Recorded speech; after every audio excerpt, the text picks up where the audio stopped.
Hello and welcome to this 4-part mini-series on meal prepping and planning. This is video 3. I'm Andrea and today we're going to talk about portion control. You asked me what can you do to make sure you don't eat more than you need, and this video is the answer to that question. I lost about 1/3 of my body weight in the last 3 years, and of course I had a lot of people asking me how I did that without being hungry all the time. So this is my best tip for portion control without the hunger. After you're done with the video, go to the blog post, which I'll link in the description box, where I talk about the other part of the puzzle, which is exercise. I will start by sharing a picture of me in 2015, 5 months before my wedding. I was not happy with how I looked and I hated taking pictures, which is not really ideal for a wedding. So I hired a personal trainer to help me lose the weight and feel more confident on my wedding day. Did it work? Yes, it did, and after my last dress fitting they had to cut about 10 inches of fabric off my waist, and yes, it was a magical day. Since then, even though my weight changes a little bit every now and then, it's never noticeable because I made the changes sustainable. So how did I do it? I was already exercising, and for the last 6 weeks before the wedding, Matt, my trainer, said, from now on you're gonna start counting calories. You can eat anything you want, but in just 1200 calories a day and with a certain proportion of macronutrients. That's fats, carbs and protein. And I thought, I can eat anything? What's the catch? No catch. Of course there was a catch. I quickly learned that some foods will never fit the proportion, or if they do, the quantity is so small that it's not even worth it. I learned that there's sugar in everything, and some foods have more fat than you can ever imagine. The portions were really small, but then I remember something else that Matt told me, and that was that I can eat as many vegetables as I want, and I don't even have to worry about counting the calories for them because they won't make a difference. So after that, I started adding salads to the side and more vegetables to my meals.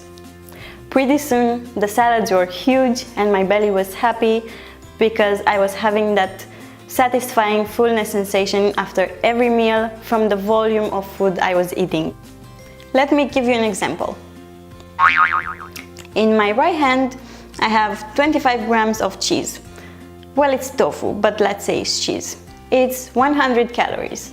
Well, if you want to eat 100 calories of tomatoes, you will have to eat about half a kilogram, which is this. Of course, you'll feel fuller with the tomatoes.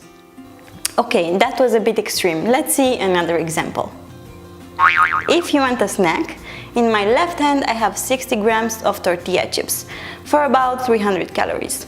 The same amount of calories in my right hand for about 400 grams of food. That's a slice of wholemeal pita bread, tomatoes, cucumbers, peppers, and some hummus. Well, that's a snack. And there you have it. That's my genius tip for portion control. Aim for volume and eat as many vegetables as you can. Here's the conclusion to today's video. If you want to know the nutritional value of the foods you eat, try tracking calories for about 2 weeks or so.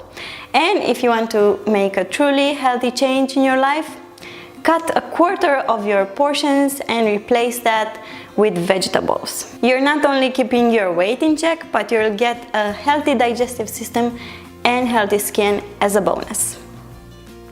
And that's it for today. Thank you for watching, and I hope you'll be back next week for the final episode of the series. I'll show you exactly what I eat in a day, and everything we talked about so far will finally make sense. Subscribe to the channel, or the best thing you can do is go to the website and sign up for email updates. You'll get notified of new content and get some freebies as soon as you join the community. Thank you again for watching and have a great day. I learned that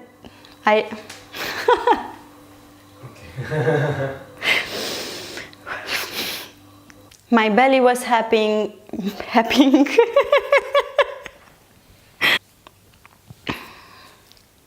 My belly was happy because You say it again. Your belly was happy. Stop saying happy.